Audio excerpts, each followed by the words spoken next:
Good evening. Welcome back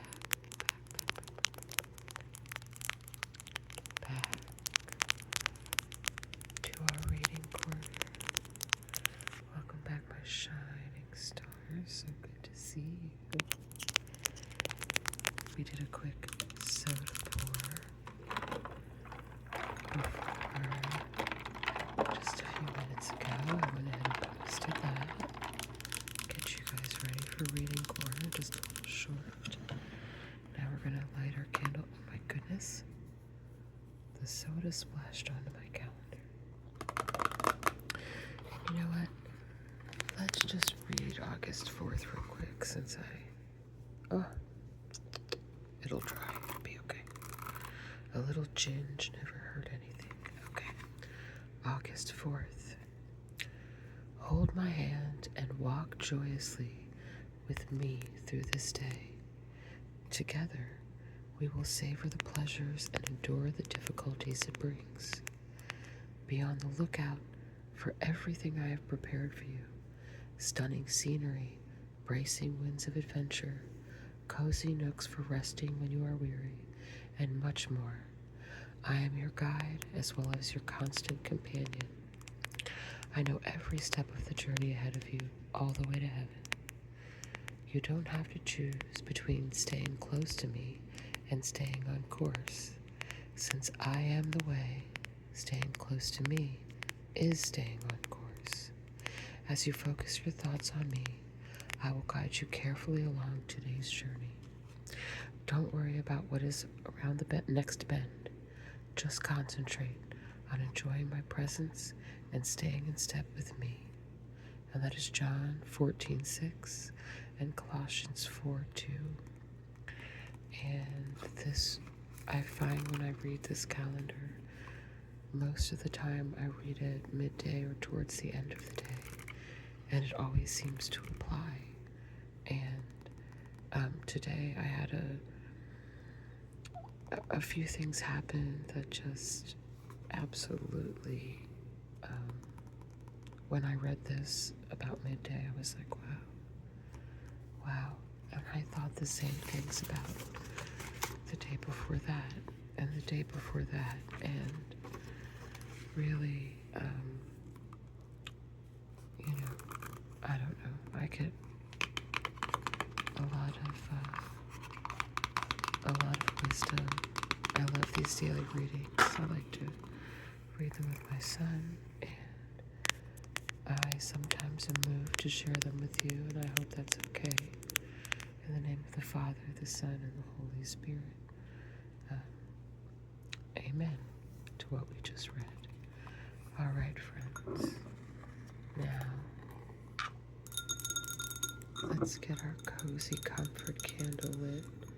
Can't believe how far down it is. Oh, and I saw something today, or yesterday. Oh, almost opened it upside down. I have to buy more matches soon. Oh my gosh. These ones went so fast. The other ones we had forever. They were so old. That if you, I saw it today or yesterday on like a short, that you're really meant to. I think I knew this. I think my mom told me this a long time ago, and I just forgot.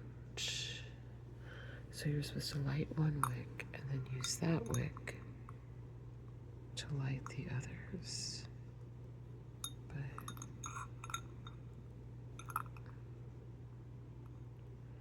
I haven't tried it yet, and I feel like it's not working at all. Is it gonna do it? Is it gonna do it? I cannot tell. Oh, it looked like it was close. Let's try. Again. Get it.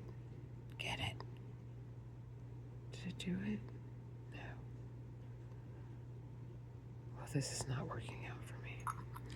I saw someone do this with one of these candles, and maybe just the wicks were longer, but he kind of turned it, and it just, yeah, I'm not gonna, so sorry. I really thought that was gonna work out for me. It seemed right, but maybe the wicks need to be longer. The candle is almost And you know what? I do like lighting the matches for you guys and having to light more than one if I have to. It makes for nice ASMR sounds. And smoke. Soothing. Alright. Come on, guys. Walk with me, talk with me. Let's turn out the lights. Get our coziest, fluffy pillows and blankets. Turn out our lights. Have you turned out your lights? Please don't mind the house. It's a bit of a wreck this evening. Laundry to fold. There's kind of just stuff everywhere, I feel like. So I'm going to tap the camera so you can't see the mess in here. Okay. That one's out. Well, you might still kind of be able to see it, but it's okay. It's okay. Not everything's perfect all the time. Life would be immensely boring if it was. I've convinced myself of that. Sometimes it's a comforting thought. A lot of the times it's a comforting thought. Hello, cherry blossoms. Hello, cherry blossoms. Our book. Oh, it's our last chapter. It's been so good. Our fluffy blanket. And our nice fluffy pillow. Oh, alright, guys.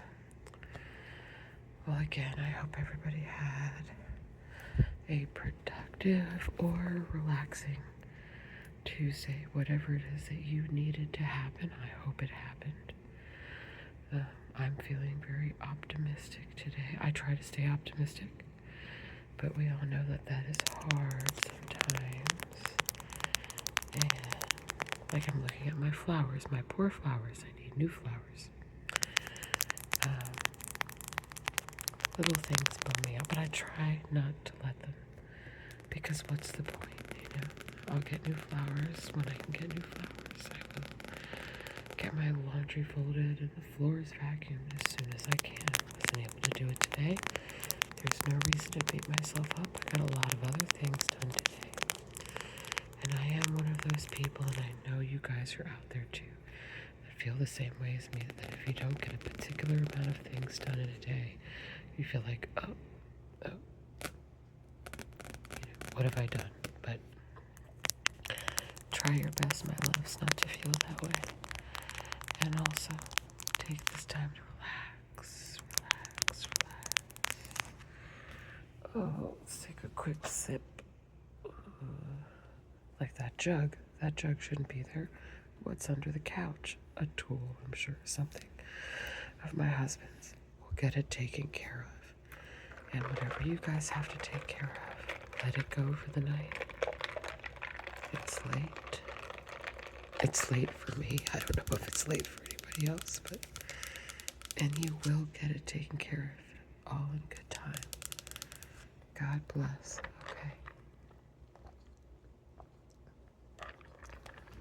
okay? Nice crispy sip of ginger to get me ready for the end of this book, and I can't quite remember how it ends. And again, I have not been reading ahead. I love reading with you guys. So here we go, and I do believe they were still on the other planet with the creatures that had been... Yes, so they're still on the other planet. They don't really know the name of it. They kind of gave them a little bit of an idea, like, well, if you had to call it something, you'd call it this. What was that? Because these creatures communicate completely differently, but they have helped and fed, and they've gotten Meg back to herself again, and they were trying to decide how to proceed, how to get back to Camazotz without Mr. Murray and Calvin and Meg having to test her, how they're going to get back to Charles Wallace. So at this point, they are just trying to get everything back in order. get Charles Wallace and get them home. And Aunt Beast and the rest of the creatures on this planet are beings. I'm sorry, I shouldn't say creatures, beings on this planet are wonderful and very nice, and they don't see colors. And, they say the warm time and the cold time instead of morning and night. They have no, they don't see, they feel. And I think that's beautiful. I think it's a beautiful description of when Aunt Beast goes through, descriptions and seeing, and how that must be an odd way to view the world. And I never really thought about that. I think it's a wonderful little sidebar in this book. Okay, so they're all talking. They've eaten good food. They've been taken care of. And let's see. Oh, they're trying to now describe Mrs. Who, Mrs. Whatsit, and Mrs. Witch to the people on this planet, or the creatures on this beings, on this planet. They're trying to figure out a way to describe them because, again, these people don't see, and they're trying to describe the feeling of them, but that's hard for a human to do. And so Calvin suggested angels, like guardian angels. That is what they are like. And then he shouted again, messengers of God. And Aunt Beast kind of thought she knew what he meant, and then subsiding, like, no, it's not clear enough. How strange it is that they can't tell us what they themselves seem to know, one of the tall, thin beasts murmured. One of Aunt Beast's tentacled arms went around Meg's waist. They are very young, and on their Earth, as they call it, they never communicate with other planets. They revolve about all alone in space. Oh, the thin beast said, aren't they lonely? And then suddenly, a thundering voice reverberated throughout the great hall. We are here. Which initially I thought that might be it and Charles Wallace, but now looking at how they put it, that to me sounds like Mrs. Witch, I think. So when she kind of had that who are you, almost that caterpillar type speak from like Alice in Wonderland, that kind of drawn out speech. So hopefully it's that, but it could be something bad. We don't know. But here we go. Last chapter, guys. Chapter 12. The Foolish and the Weak. Meg could see nothing, but she felt her heart pounding with hope. With one accord, all the beasts rose to their feet, turned towards one of the arched openings, and bowed their heads and tentacles in greeting. Ah, it is. Mrs. Watson appeared, standing between two columns. Beside her came Mrs. Who, behind them a quivering of light. Oh, Mrs. Who was the one. I'm sorry, I'll just keep reading. Came Mrs. Who, behind them a quivering of light. The three of them were somehow not quite the same as they had been when Meg had first seen them. Their outlines seemed blurred. Colors ran together as in a wet watercolor painting. But there they were. They were recognizable. They were themselves. Meg pulled herself away from Aunt Beast, jumped to the floor, and rushed at Mrs. Watson. But Mrs. Watson held up a warning hand, and Meg realized that she was not completely materialized, that she was light and not substance, and embracing her now would have been like trying to hug a sunbeam. We had to hurry, so there wasn't quite time. You wanted us? Mrs. Watson asked. The tallest of the beasts bowed again and took a step away from the table towards Mrs. Watson. It is a question of the little boy. Father left him, Meg cried. He left him on Camazotz. Appalling me. Mrs. Watson's voice was cold. And what do you expect us to do? Meg pressed her knuckles against her teeth so that her braces cut her skin. Then she flung out her arms pleadingly. But it's Charles Wallace. It has him, Mrs. Watson. Save him, please save him. You know that we can do nothing on Camazotz, Mrs. Watson said, her voice still cold. You mean you'll let Charles be caught by it forever? Meg's voice rose shrilly. Did I say that? But we can't do anything. You know we can't. We tried. Mrs. Watson, you have to save him. Meg, this is not our way, Mrs. Watson said sadly. I thought you would know that this is not our way. Mr. Murray took a step forward and bowed, and to Meg's amazement, the three ladies bowed back to him. I don't believe we've been introduced, Mrs. Watson said. It's Father. You know it's Father. Meg's angry impatience grew. Father, Mrs. Watson, Mrs. Who, and Mrs. Witch. I'm very glad to, Mr. Murray mumbled, then went on. I'm sorry, my glasses are broken and I can't see you very well. It's not necessary to see us, Mrs. Watson said. If you could teach me enough more about the Tesseract so that I could get back to Camazotz. What then? Came Mrs. Witch's surprising voice. I will try to take my child away from it, and you know that you will not succeed. There's nothing left except to try.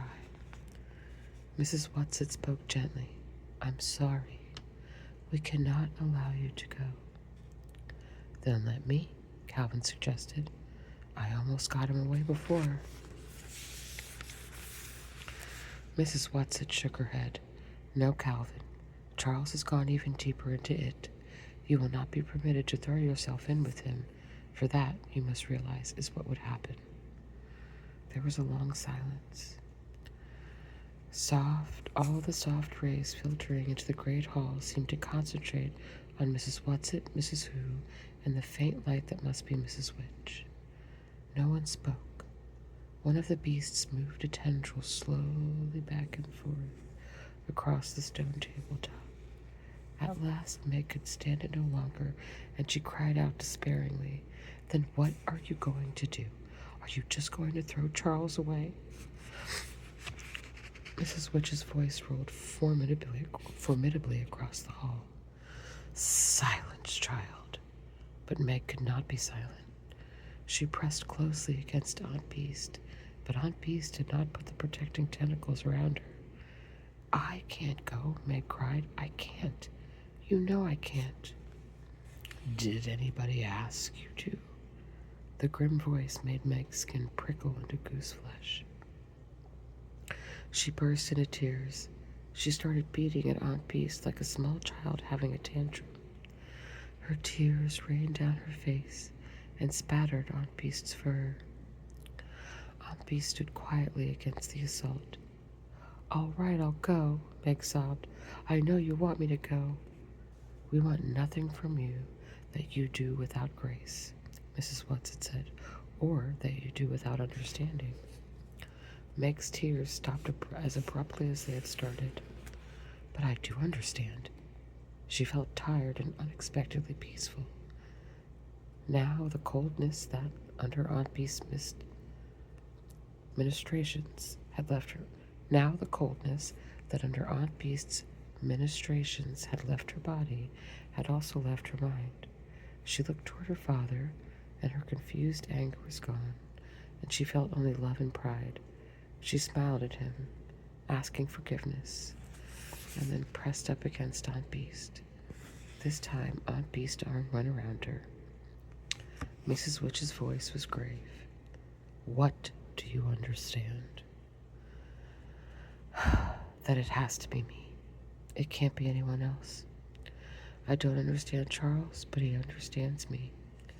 I'm the one who's closest to him. Father's been away for so long, since Charles Wallace was a baby. They don't know each other, and Calvin's only known Charles for such a little time. If it had been longer, then he would have to be the one. But, oh, I see. I understand. It has to be me. There isn't anyone else. Mr. Murray, who had been sitting, his elbows on his knees, his chin on his fists, rose. I will not allow it. Why? Mrs. Witch demanded. Look, I don't know what or who you are, and at this point I don't care. I will not allow my daughter to go alone into this danger. Why? You know what the outcome will probably be, and she's weak, now weaker than she was before. She was almost killed by the black thing. I fail to understand how you can even consider such a thing. Calvin jumped down. Maybe it's right about you. Or maybe you're in league with it. I'm the one to go if anybody goes. Why did you bring me along at all? To take care of Meg. You said so yourself. But you have done that, Mrs. Watson assured him.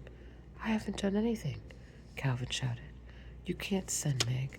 I won't allow it. I'll put my foot down. I won't permit it. Don't you see that you're making something that is already hard for Meg even harder? Mrs. Watson asked him. Aunt Beast turned tentacles toward Mrs. Watson. Is she strong enough to test her again? You know what she's been through. If Witch takes her, she can manage, Mrs. Watson said. If it will help, I could go too and hold her. Aunt Beast's arm around Meg tightened. Oh, Aunt Beast, Meg started, but Mrs. Watson cut her off. No. I was afraid not, Aunt Beast said humbly. I just wanted you to know that I would. Mrs. What's it? Mr. Murray frowned and pushed his hair back from his face. Then he shoved with his middle finger at his nose. As though he were trying to get spectacles closer to his eyes. Are you remembering that she's only a child? And she's backward, Calvin bellowed. I resent that, Meg said hotly, hoping that the indignation would control her trembling. I'm better at math than you know, and you know it. Do you have the courage to go alone? Mrs. Watson asked her. Meg's voice was flat. No, but it doesn't matter. She turned to her father and Calvin. You know it's the only thing to do. You know they'd never send me alone if... How do we know they're not in league with it? Mr. Murray demanded. Father! No, Meg, Mrs. Watson said. I do not blame your father for being angry and suspicious and frightened, and I cannot pretend that we are doing anything but sending you into the gravest kind of danger. I have to acknowledge quite openly that it may be a fatal danger. I know this, but I do not believe it. And the happy medium doesn't believe it either. Can't she see what's going to happen? Calvin asked. Oh, not in this kind of thing. Mrs. Watson sounded surprised at the question. If we knew ahead of time what was going to happen, we'd be like the people on Camazotz, with no lives of our own, with everything all planned and done for us. How can I explain it to you? Oh, I know. In your language, you have a form of poetry called the sonnet. Yes, Calvin said impatiently. What's that got to do with the happy medium? Kindly pay me the courtesy of listening to me. Mrs. Watson's voice was stern, and for a moment Calvin stopped pawing the ground like a nervous colt. It is a very strict form of poetry, is it not? Yes. There are 14 lines, I believe, in all in iambic pentameter. That's a very strict rhythm meter, yes? Yes, Calvin nodded. And each line has to end with a rigid rhyme pattern. And if the poet does not do it exactly this way, it's not a sonnet, is it? No. But within this strict form, the poet has complete freedom to say whatever he wants, doesn't he? Yes, Calvin nodded again. So, Mrs. Watson said. So what? Oh, do not be stupid, boy, Mrs. Watson scolded. You know perfectly well what I'm driving at. You mean you're comparing our lives to a sonnet? A strict form, but freedom within it? Oh, that's a beautiful, beautiful comparison. Yes, Mrs. Watson said. You're given the form, but you have to write the sonnet yourself. What you say? Completely up to you. Please, Meg said, please. If I've got to go, I want to go and get it over with. Each minute you put it off makes it harder. She's right, boomed Mrs. Witch's voice. It is time. You may say goodbye. Mrs. Watson was giving her permission. Not permission, but a command. Meg curtsied clumsily to the beasts. Thank you all very much. I know you saved my life. She did not add that she could not help thinking. Saved it for what? So that it could get me? She put her arms about Aunt Beast, pressed up against the soft, fragrant fur. Thank you, she whispered. I love you. And I, you, little one. Aunt Beast pressed gentle tendrils against Meg's face. Cal, Meg said, holding out her hand. Calvin came to her, took her hand, and then drew her roughly into him and kissed her. He didn't say anything, and he turned away before he had a chance to see the surprised happiness that brightened Meg's eyes. At last she turned to her father. I'm sorry, Father.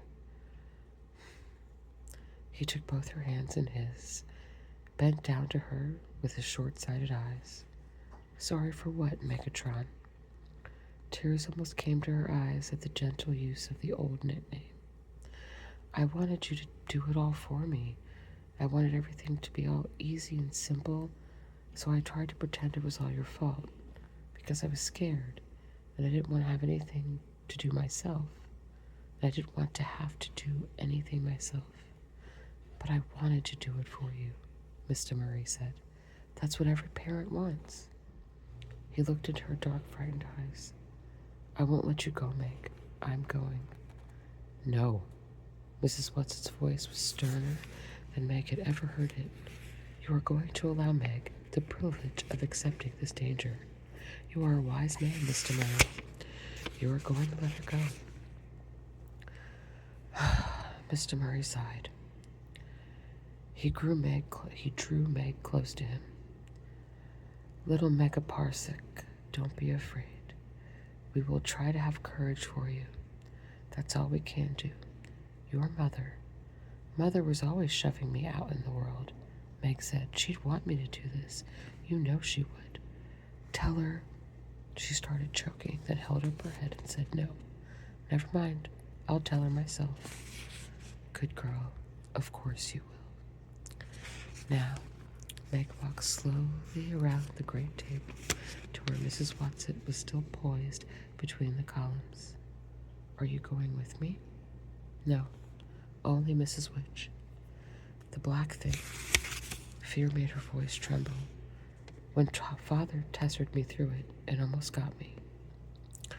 Your father is singularly inexperienced, Mrs. Watson said, though a fine man and worth teaching.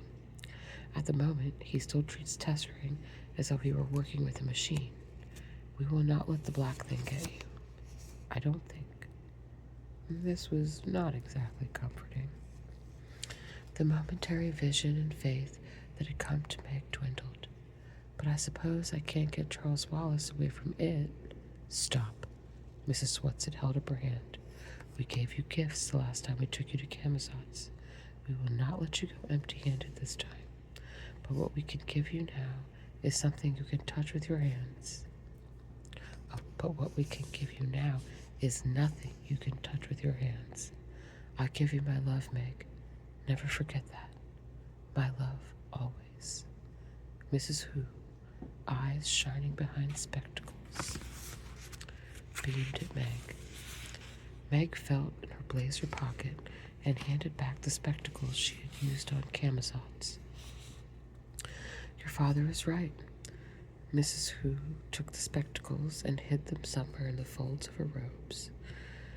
The virtue is gone from them, and what I have to give you this time, you must try to understand not a word by word, but in a flash, as you understand the Tesseract. Listen, Meg. Listen well. The foolishness of God is wiser than men, and the weakness of God is stronger than men. For ye see your calling, brethren. how that not many wise men after the flesh, not many mighty, not many noble are called. But God hath chosen the foolish things of the world to confound the wise, and God hath chosen the weak things of the world to confound the things which are mighty, and base things of the world, and things which are despised hath God chosen, ye, and things which are not, to bring to naught things that are. She paused, and then she said, May the right prevail. Wow, I need to read that again. The foolishness of God is wiser than men, God bless, and the weakness of God is stronger than men, God bless. For ye see your calling, brethren, how that not many wise men after the flesh, not many mighty, not many noble are called. But God hath chosen the foolish things of the world to confound the wise, and God hath chosen the weak things of the world to confound the things which are mighty, and base things of the world, and things which are despised, hath God chosen, ye, and things which are not, to bring to naught things that are. I could ruminate on that for a while. She paused, and then she said, May the right prevail. Her spectacles seemed to flicker. Behind her, though, one of the columns became visible. There was a final gleam from the glasses, and she was gone. Meg looked nervously at a mirror where Mrs. Watson had been standing before Mrs. Who spoke, but Mrs. Watson was no longer there. No, Mr. Murray cried and stepped towards Meg. Mrs. Witch's voice came through her shimmer. I cannot hold your hand, child. Immediately Meg was swept into darkness, into nothingness, and then into the icy, devouring cold of the black thing. Mrs. Witch won't let it get me, she thought over and over, while the cold of the black thing seemed to crunch at her bones. Then they were through it, and she was standing breathlessly on her feet, on the same hill which they had first landed on Camazots. She was cold and a little numb, but no worse than she had often been in the winter in the country when she had spent an afternoon skating on the pond. She looked around. She was completely alone. Her heart began to pound. Then, seeming to echo from all around her, came Mrs. Witch's unforgettable voice. I have not given you my gift. You have something that it has not. This something is your only weapon, but you must find it for yourself. Then the voice ceased, and Meg knew that she was alone. She walked slowly down the hill, her heart thumping painfully against her ribs. There, below her, was the same row of identical houses they had seen before, and beyond these linear buildings of the city. She walked along the quiet street. It was dark, and the street was deserted. No children playing ball or skipping rope, no mother figures at the doors, no father figures returning from work. In the same window of each house was a light, and as Meg walked down the street, all of the lights were extinguished simultaneously. Was it because of her presence, or was it simply that it was time for lights out? She felt numb, beyond rage or disappointment or even fear. She put one foot ahead of the other with precise regularity, not allowing her pace to lag. She was not thinking, she was not planning. She was simply walking slowly but steadily towards the city and the doomed building where it lay. Now she approached the outlying buildings of the city. In each of them was a vertical line of light, but it was dim, a dim, eerie light, not the warm light of stairways and cities at home. And there were no isolated, brightly lit windows where someone was working late or an office building was being cleaned. Out of each building came one man, perhaps a watchman, and each man started walking the width of the building. They appeared not to see her. At any rate, they paid no attention to her whatsoever, and she went on past them. What have I got that it hasn't got, she thought, suddenly. What have I possibly got? Now, she was walking by the tallest of the business buildings. More dim vertical lines of light. The walls glowed slightly and gave faint illumination to the streets. Central intelligence was ahead of her. Was the man with the red eyes still sitting there, or was he allowed to go to bed? But this was not where she must go, though the man with the red eyes seemed the kind old gentleman he claimed to be when compared with it. But he was no longer of any consequence in the search for Charles Wallace. She must go directly to it. It isn't used to being resisted. Father said that's how he managed, and how Calvin and I managed as long as we did. Father saved me then. There's nobody here to save me now. I have to do it myself. I have to resist it by myself. Is that what I have that it hasn't got? No, I'm sure it can resist. It just isn't used to having other people resist.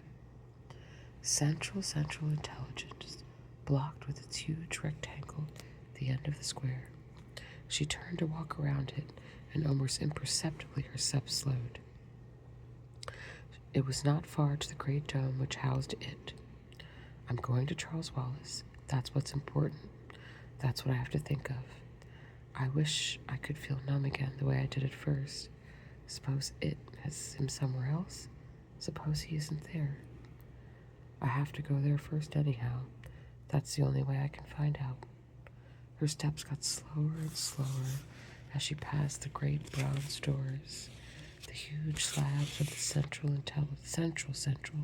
intelligence building, as she finally saw ahead of her strange light, pulsing dome of it. Father said it was all right for me to be afraid. He said to go ahead and be afraid. And Mrs. Who said, I don't understand what she said, but I think it was meant to make me not hate being only me, and me being the way I am. And Mrs. Watts had said to remember that she loves me. That's what I have to think about, not about being afraid, or not as smart as it. Mrs. Watson loves me. That's quite something, to be loved by someone like Mrs. Watson. She was there. No matter how slowly her feet had taken her at the end, they had taken her there. Directly ahead of her was the circular building, its walls glowing with violet flame, its silvery roof pulsing with a light that seemed to Meg to be insane. Again, she could feel the light, neither warm nor cold, but reaching out to touch her, pulling her toward it. There was a sudden sucking, and she was within. It was as though the wind had been knocked out of her. She gasped for breath in her own rhythm, not the permeating pulsing of it. She could feel the inexorable beat within her body, controlling her heart, her lungs, but not herself, not Meg. It didn't quite have her. She blinked her eyes rapidly and against the rhythm until the redness before them cleared and she could see. There was the brain, there was it, lying pulsing and quivering on the dais, soft and exposed and nauseating. As Charles Wallace was crouched beside it, his eyes still slowly twirling, his jaw still slack, as she had seen him before, with a tick in his forehead, reiterating the revolting rhythm of it. As she saw him, it was again as though she had been punched in the stomach. For she had to realize, afresh, that she was seeing Charles, and yet it was not Charles at all. Where was Charles Wallace, her own beloved Charles Wallace? What is it that I have got that it hasn't got? You have got nothing that it hasn't got, Charles Wallace said coldly. How nice to have you back, dear sister. We have been waiting for you. We knew that Mrs. Watson would send you. She's our friend, you know. For an appalling moment, Meg believed, and in that moment she felt her brain being gathered up into it. No, she screamed at the top of her lungs. No, you lie. For a moment, she was free from its clutches again. As long as I can stay angry enough, it can't get me. Is that what I have that it doesn't have? Nonsense, Charles Wallace said. You have nothing it doesn't have. You're lying, she replied, and she felt only anger towards this boy who was not Charles Wallace at all. No, it was not anger, it was loathing. It was hatred, sheer and unadulterated. And as she became lost in hatred, she also began to be lost in it. The red miasma swam before her eyes. Her stomach churned in its rhythm. Her body trembled with the strength of her hatred and the strength of it. With the last vestige of consciousness, she jerked her mind and body. Hate was nothing that it didn't have. It knew all about hate. You are lying about that, and you are lying about Mrs. Watson, she screamed. Mrs. Watson hates you, Charles Wallace said. And that was where it made its fatal mistake. For as Meg said automatically, Mrs. Watson loves me. That's what she told me, that she loves me. Suddenly, she knew. She knew. Love. That was what she had that it did not have. She had Mrs. Watson's love, and her father's, and her mother's, and the real Charles Wallace's love, and the twins and Aunt Beast's, and she had love for them. But how could she use it? What was she meant to do? If she could give love to it, perhaps it would shrivel up and die, for she was sure that it could not withstand love. But she, in all her weakness and foolishness and baseness and nothingness, was incapable of loving it. Perhaps it was not too much to ask of her, but she could not do it. But she could love Charles Wallace.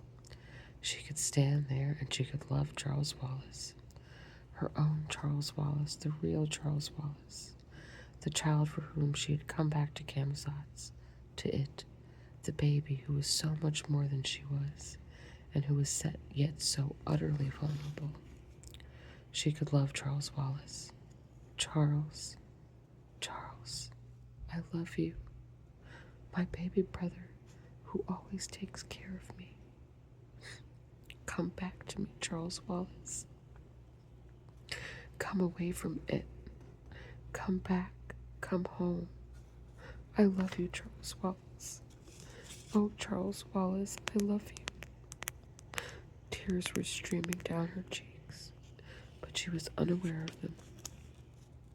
Now she was even able to look at him, at this animated thing that was not her own Charles Wallace at all. She was able to look and love. I love you. Charles Wallace, you are my darling and my dear and the light of my life and the treasure of my heart.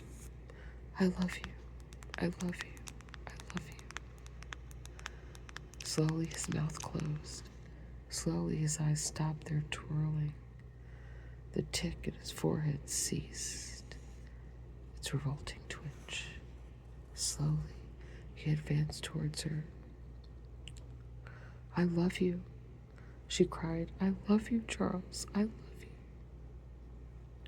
Then suddenly he was running, pelting. He was in her arms. He was shrieking with sobs. Meg, Meg, Meg. I love you, Charles, she cried again, her sobs almost as loud as his, her tears mingling with his. I love you, I love you, I love you. A whirl of darkness, an icy cold blast, an angry, resentful howl that seemed to tear through her. Darkness again. Through the darkness, to save her, came a sense of Mrs. Watson's presence, so that she knew it could not be it who now had her in his clutches. And then the feel of the earth beneath her, of something in her arms, and she was rolling over on that sweet-smelling autumn. That word is hard for me. Autumnal earth. And Charles Wallace was crying out, "Meg, oh Meg." Now she was hugging him close to her, and his little arms were clasped tightly about her neck. "Meg, you saved me, you saved me," he said over and over. "Meg," came a call, and there were her father and Calvin hurrying through the darkness towards them. Still holding Charles, she struggled to stand up and look around. "Father, Cal, where are we?" Charles Wallace, holding her hand tightly, was looking around too, and suddenly he laughed, his own sweet, contagious laugh. "In the twins' vegetable garden, and we landed in the broccoli."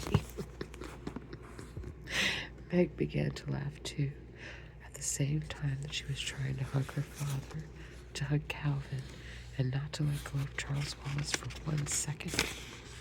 "Meg, you did it," Calvin shouted. "You saved Charles."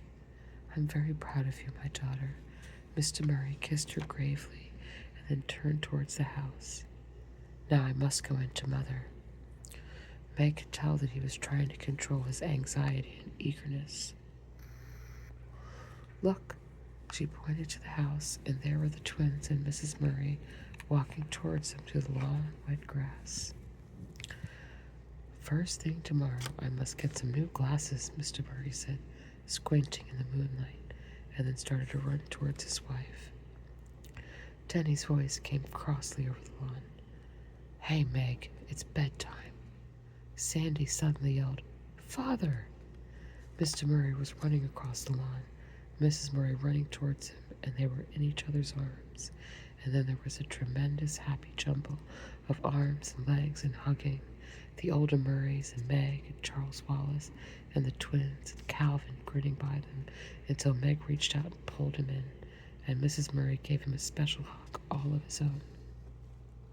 They were talking and laughing all at once when they were startled by a crash, and Fortinbras, who could no longer bear being left out of the happiness, not 1 second longer, catapulted his sleek black body right through the screen door to the kitchen. He dashed across the lawn to join in the joy, and almost knocked them over with the exuberance of his greeting. Meg knew all at once that Mrs. Watson, Mrs. Who, and Mrs. Witch must be near, because all through her she felt a flooding of joy and of love that was even greater and deeper than the joy and love which were already there. She stopped laughing and listened, and Charles Wallace listened too. Hush! Then there was a whirring, and Mrs. Watson, Mrs. Who, and Mrs. Witch were standing in front of them, and the joy and love were so tangible that Meg felt that if she only knew where to reach, she could touch it with her bare hands. Mrs. Watson said breathlessly, "Oh, my darlings, I'm so sorry we didn't have time to say goodbye to you properly. You see, we have to." But they never learned what it was that Mrs. Watson, Mrs. Who, and Mrs. Witch had to do. For there was a gust of wind, and they were gone.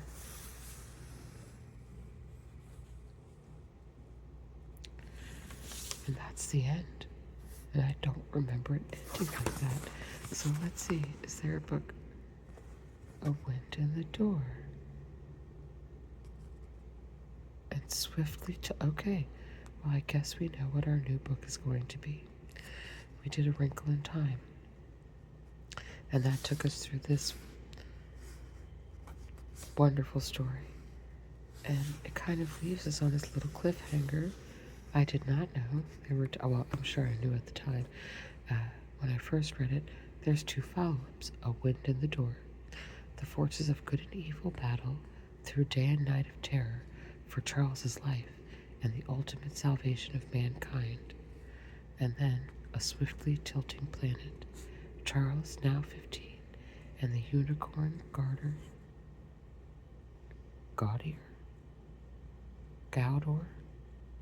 not sure how to say that word, undertake a perilous journey through time in a desperate attempt to stop the destruction of the world by the dictator Mad Dog Branzillo.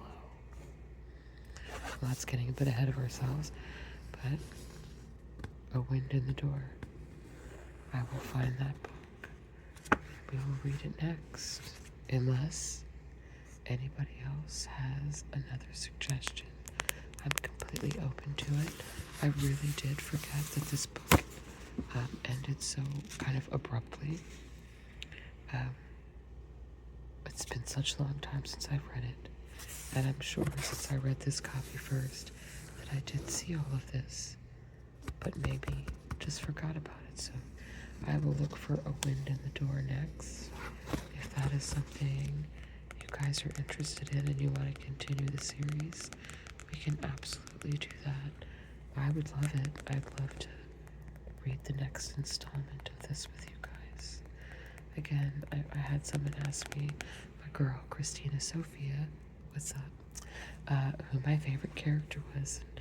It really is Charles Wallace, but Meg's character arc, I think, is the most interesting. And Calvin's a great character. Of course, the three misses, but yeah, Charles Wallace, he's just, what a special little boy.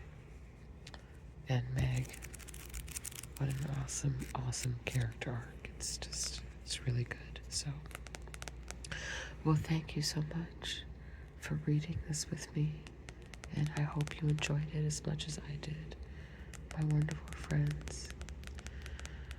Oh, it's been 51 minutes already. Okay, I better let you go, and I better go. It's time to get a few things done and get ready to sleep. I really hope this relaxed you. I hope you're snuggled somewhere with a blankie and a pillow and your most soft and comfortable things.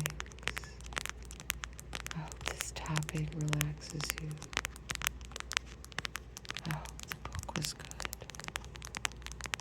And I pray in the name of Jesus, the Father, the Son, and the Holy Spirit, for a wonderful, solid night's sleep for all of you. And for a wonderful Wednesday, wonderful midweek. And I pray you all make it home safely at the end of the day and meet me right back here. Hopefully I will be able to acquire this other book. Maybe I can find it tomorrow. I should be able to. And we can get started on it. I'll try to post something tomorrow. If I can't get the book, I do have to work. So if I can't get the book tomorrow, I will get it before the week is out. And we will start another reading corner. But if anybody has another suggestion, let me know. I think this is going to start to be my main content, is reading. It was my very first, one of my first triggers was listening to Mrs. Freckling, my 4th grade teacher. Shouts to Miss Freckling, if she's still out there somewhere, I'm sure she is. And she had the most sweet, calm voice, and she used to read to us at the end of class, and I could just feel the tingles up and down my neck. So relaxing. And so this is my favorite triggers being read to in a calm and soothing voice. I'm so glad you guys have enjoyed it. Let's blow out our candle, and hopefully we can all get some good rest tonight. Okay, where are you, cozy guys?